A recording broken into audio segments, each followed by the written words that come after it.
नमस्कार मित्रों, सामर्थ्य सिंह आज फिर एक नया विषय लेकर।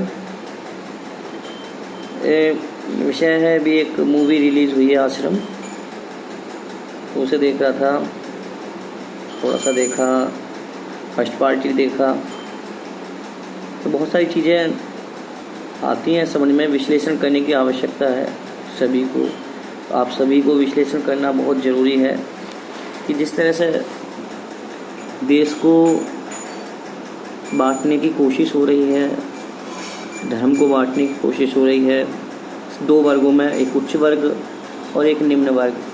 यद्यपि उच्च वर्ग में से भी इन्होंने निकाल कर पिछड़े कर दिए हैं और उन पिछड़ों को भी बेचारे पिछड़े गया हैं, वो भी अगड़ों में ही आते हैं, उनको भी टारगेट करके मूवीज़ बनाई जाती हैं। चौधरी, ठाकुर, बनिया, बामन, राठी, क्या है ये सब? किसी भी चीज़ को हिट कराना है, मूवी को हिट कराना है, पुस्तक को बेस्ट सेलर में लाना है, तो आपके पास दो टॉपिक बहुत अच्छे होते हैं। एक तो हमारा सनातन धर्म, उसको गाली दो, उनके धर्माचार्यों को टारगेट करो, और दूसरा जो है वो है भाई दबा कुचला वर्ग, दलित वर्ग। इसे बहुत दबा कुचला कर रखा है, दलित वर्ग है। तो ये दो टॉपिक बहुत अच्छे हैं, फेमस होना है भाई, सीधे इन दो टॉपिक्स को पकड़ो और आप फेमस हो जाओगे। पहला भाई अपने धर्म को गाली दो, दूसरा दलित दबे कुचलों की बात करो कि भाई बहुत दबा कुचला हुआ वर्ग है। हम तो बहन चोद बैठे हैं, सिंहासनों पे बैठे हैं। हम जितने भी थे अगड़े, सब सिंहासनों पे बैठते थे, सब राजा थे, हम सब राजाओं के पुत्र थे। एक गांव में है मान लिया, तो सब राजा के पुत्र होते हैं। जैसे मान लिया इसी समय ले लो उदाहरण, गांव में प्रधान है, जनरल में आ गया, जनरल का प्रधान बन गया, तो जितने भी जनरल के सब प्रधान नहीं करेंगे, सब प्रधान कहलाएंगे। ये मूर्खता, इतिहास का ये मूर्खतापूर्ण उल्लेख किन लोगों ने किया है? और यही एक पहलू मतलब चलता हुआ आ रहा है और इसी पे चल रहे हैं, दबा कुचला, दबा कुचला, दबा कुचला। दबा कुचला क्या क्या दबा कुचला कि दबे कुचले ही रहेंगे क्या? कुछ नहीं है, सब सिर्फ समाज में दरार डालने हैं लोग, दरार डालने की बातें हैं। अगर ऐसा ही है तो भाई हम संत रविदास को भी पूछते हैं, वाल्मीकि जी की रामायण को पढ़ते हैं, हैं? ये क्या भाई दलित वर्ग से नहीं थे? हैं? इतने सारे वेद व्यास जी हैं, वेद व्यास जी दलित वर्ग से थे। और भाई और संजय था महाभारत में, वो भी भाई शुद्ध वर्ग से ही था। तो ये सब क्या है? तो भाई कोई जाति से उच्च या नीच नहीं होता, विचारों से हैं भाई। जिनके विचार दबे कुचले हैं उनके तो दबे कुचले ही रहेंगे, दबे कुचले ही रहेंगे, क्योंकि उन्होंने दबा कुचला रखा है। एक भेड़ चाल है, भेड़ों की तरह चरते हैं और चलते हैं, समझे भाई? हम सब लोगों को पूछते हैं, ये जो खाई है इससे कुछ नहीं होने वाला। अगर आप लोग समझते हैं कि इससे कुछ होगा, कुछ नहीं होना, सिर्फ समाज में एक बंटवारा पैदा कर रहे हैं। सीमाएं होती हैं, बंटवारा अलग चीज़ होती है, एक सीमाएं होती हैं। जब आपस में हित टकराने लगते हैं तो भाई हितों को साधने के लिए सीधी बात है, एक सीमा रेखाएं बना दी जाती हैं। जैसे देशों की सीमाएं रेखाएं भाई, जहाँ हित टकराते हैं वहीं सीमा रेखा बना दी जाती है। भाई इस सीमा में हम प्रवेश नहीं करेंगे, इस सीमा में आप प्रवेश नहीं करेंगे। समझौते हर जगह होते हैं, हर कोई हर किसी के काम आता है। कोई खड़ा होता है भाई, हम भी खड़े होते हैं, सभी लोग खड़े होते हैं, एक दूसरे के साथ खड़े होते हैं। भाई अगर आप छुआछूत की भी बात करें, अगर आपका भाई, मैं दबे कुचले वर्ग की बात कर रहा हूँ, वो भी गंदा हो, सना हुआ आ जाए, पी के आ जाए और आप बिल्कुल सही रहते हैं, उसे आप गले लगाएंगे क्या? फिर आप भी छुआछूत कर रहे हैं। ये चीज़ें क्या होती हैं? मतलब मेरी समझ में नहीं आता। छुआछूत, पढ़ाई से वंचित रखना, सरकार ने इतनी आर्थिक सहायता दे रखी है, आप अब भी आप पढ़ाई से आज भी पीछे वंचित ही हैं, और मुझे लगता है वंचित भी रहेंगे। एक हम हैं, जनरल वर्ग है, या हमें मतलब सम्मान से जीने का अधिकार ही नहीं है, हमारा कोई सम्मान नहीं है, हमारी कोई मतलब समाज में अपमानजनक शब्दों का हमें सहने की आदत पड़ गई है। हमें भी गाली दो, हमारे मतलब जो धर्म है हम सभी का, उसको भी आप लोग गाली देते हैं। बड़ी विडम्बना है, आप दूसरे लोगों के कहने पर अपना अगर कुछ बात होगी अपना धर्म परिवर्तन कर लेते हैं। धर्म परिवर्तन क्या धर्म है आप लोगों का?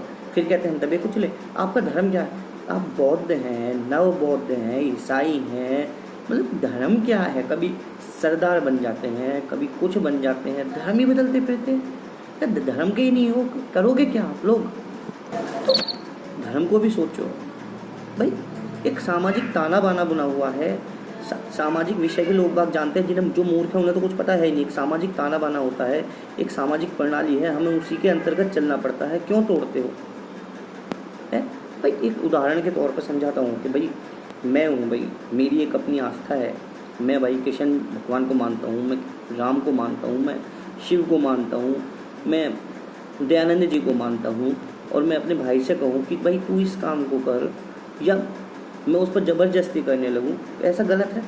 मैं समझा सकता हूँ पर उससे करवा नहीं सकता। या वो आए, उसका कोई मतलब मैं अपने यहाँ पूजा करवा रहा हूँ, किसी भी ईश्वर की हवन करवा रहा हूँ, यज्ञ करवा रहा हूँ, मेरा भाई आए और मुझसे कहे, कोई भी भाई या मेरा पड़ोसी, जैसे भी आप समझना चाहें, वो आए और मुझसे कहे कि भाई ऐसा मत करो, या मैंने पहले ही मेरे घर में या मोहल्ले में कोई हवन चल रहा है, यज्ञ चल रहा है, सत्संग चल रहा है, और तुम इतने में ही आते हो और उसमें बीच में टांग अड़ाते हो, फिर कहने लगो कि भाई हमारे तो हितों पर क्या कहते हैं हम, ये हमारे हितों पर वो कर रहे हैं क्या, अतिक्रमण। हाँ, अतिक्रमण कर रहे हैं हमारे हितों पर। ये हितों का अतिक्रमण है या हितों का अतिक्रमण तुम कर रहे हो? भाई आप लोगों को आरक्षण मिला हुआ है, हर चीज़ मिली हुई है, निकलिए। हमें क्या मिल रहा है? क्या मिल रहा है? क्या दे रहे हैं सरकार? सरकार वास्तविकता में आप लोगों का प्रयोग कर रही है, यूज़ कर रही है। आपकी जनसंख्या ज़्यादा है इसलिए उसी जनसंख्या का प्रयोग कर रही है, और आप प्रयोग में आ रहे हो। सिर्फ प्रयोग किया जा रहा है। आप में से कोई भी निकलेगा चंद्रशेखर जैसा निकलेगा, कोई रावण, आप लोगों को भड़काएगा, बैठता रहा है, उठता रहा है, सच्चाई तुम्हें देखने की नहीं है। कोई बहन जी जैसी आएंगी, बहन जी इतने साल रही, क्या कर लिया आप लोगों के लिए? कितने चुनाव में कितने खड़े किए थे उसने दलित नेता? कितने खड़े किए थे? अगर यही पूछने लगूँ तो कितने खड़े किए थे? सोचने की बात है भाई।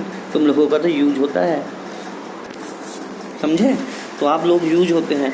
अगर पहले की बातें करते हैं, कुओं से पानी नहीं पीने देते थे, पर कुओं से पानी नहीं पीने देते तो प्यास से मरते थे क्या? दूसरा कुआं नहीं खुदता था। पढ़ाई से वंचित रखा, पढ़ाई से तो आज भी वंचित रखा है, कह दो आज भी पढ़ाई से वंचित रखा है। सरकारी स्कूल है, कितने सरकारी स्कूल में जा रहे हैं? बस सरकारी स्कूल में कितने लोग जा रहे हैं पढ़ने के लिए? क्यों नहीं जाते? जाओ सरकारी स्कूल में। कितने पढ़ रहे हैं? क्यों पीछे हो भाई? 40-50 साल हो गए, पीछे के पीछे ही हो। क्यों हो? क्या कारण है? सोच का कारण है भाई, सोच बदलो। सोच बदलेगी तभी आगे बढ़ोगे। ओहदे से, जाति से नहीं होता सम्मान होता है सोच का, समझ गए? रामनाथ कोविंद जैसों का भी सम्मान होता है। हाँ, हम किसी को कुछ कहने लगे हैं तो भाई दिक्कत है। ये द ग्रेट चमार के हैं तो SC/ST एक्ट नहीं है, हमारे मुंह से निकल जाए तो हम पे भाई SC/ST एक्ट है कि भाई जाति सूचक शब्द प्रयोग किए हैं। जाति सूचक मतलब ये तो क्लियर है ही कि जाति है, तो फिर इसमें दिक्कत क्या है? संविधान ने क्या दिया? संविधान ने जातियों में बांट दिया, जनरल में, SC/ST में। संविधान बांट के गया है ये हमें। आप मनुस्मृति को गाली देते हैं, संविधान ने ही बांट रखा है। ये संविधान बाबा साहब जो बना के गए थे, दीजिए गाली अगर देना चाहते हैं। किसी को, बहुत से लोगों को बुरी लगेगी, परंतु ये सत्य है। और सबसे बड़ा ट्रेंड भाई अगड़े पिछड़ों में जाना चाहते हैं, पिछड़े अति पिछड़ों में जाना चाहते हैं, अति पिछड़े वो शूद्र बनना चाहते हैं। ये धर्म का उत्थान करेंगे, देश को आगे ले जाएंगे। जिनकी सोच ही पिछड़ी हो वो देश को आगे ले जाएंगे। वो सोचते हैं हम देश को आगे ले जाएं, ऐसे देश आगे जाएगा क्या?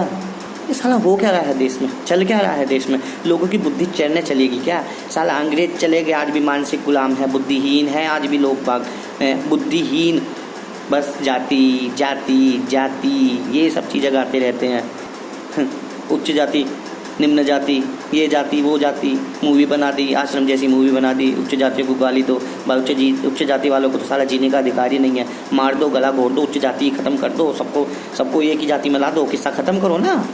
जाति बनाते ही क्यों हो, एक ही जाति में ला दो, किस्सा ही ख़त्म। भाई डिस्टिंग्विशन है, जो डिस्टिंक्शन है सारी ख़त्म हो जाएगी भाई, एक ही जाति बना दो। गाइस कर रखा है विभिन्न जातियों में, भाई जाति ख़त्म कर दो, सबको एक ही जाति में ला दो, किस्सा ख़त्म। हमें तो भाई जीने का अधिकार ही नहीं, हमें कोई आर्थिक समस्या भी नहीं है, हमें तो कुछ है ही नहीं भाई। आश्रम जैसी मूवी बनाओ भाई, टारगेट करो, कभी चौधरियों को टारगेट कर दो, कभी ठाकुरों को टारगेट कर दो, राठियों को टारगेट कर दो, गुजरों को टारगेट करो, बनियों को टारगेट करो, ब्राह्मणों को टारगेट करो, सबके सब साले नालायक, तो सबको नीचे जाति में ला दो भाई। तुम ऐसा करो, ठीक है ना, आश्रम जैसी मूवी बनाओ और भाई हिट हो, ठीक है ना। हमें बदनाम करो, हम बहुत बुरे लोग हैं हम, है ना। आप लोग बहुत अच्छे हैं, हमें जीने का अधिकार ही नहीं है। फांसी पर चढ़ा दो, संविधान बना दो एक नया, जीना हमारा ख़त्म, हमारे आर्थिक अधिकार छीन लो, हम तो है ही नहीं किसी लायक। ये जो आप खाई खोद रहे हैं ना, ये जो जनता का जो तथाकथित बुद्धिजीवी वर्ग है, या ये बुक्स वाले या मूवीज़ वाले, ये बहुत ही ज़्यादा खतरनाक है। आने वाले समय में बहुत ही खतरनाक सिद्ध होगी। वक्त का पहिया घूमता है, घूमेगा, और जो नहीं बदला तो भाई उसे भुगतना पड़ेगा। समझदार बनो, जातिवादी छोड़ो, इन सब चीज़ों में कुछ नहीं रखा, ना किसी के बहकाए में आओ भाई, सब भाई भाई हैं, तो इन चीज़ों के चक्करों में ना पड़ो तो अच्छा ही है। एक भाई भाई की तरह रहो, भाई भाइयों में भी लड़ाई होती है, तो इन सब चीज़ों में कुछ नहीं रखा है भाई। बाकी भाई समझदार हो, जो आया मेरे मन में मैंने कह दिया, बाकी सबको नमस्कार भाई। जो गलती कह दिया वो मैंने अपने विचार से कहा भाई, सबके अपने अपने विचार होते हैं, मैंने अभिव्यक्त कर दिया। आपको कोई दिक्कत हो तो आप कमेंट कर सकते हैं। तो धन्यवाद मित्रों, लाइक करें, सब्सक्राइब करें, छुट्टी। ये मैं विचार अपने व्यक्त करता हूँ जो दिमाग में मेरे चलते रहते हैं, ठीक है ना, क्योंकि स्टेज तो है नहीं भाई, कहें, है ना। ठीक है, तो भाई धन्यवाद सुनने के लिए।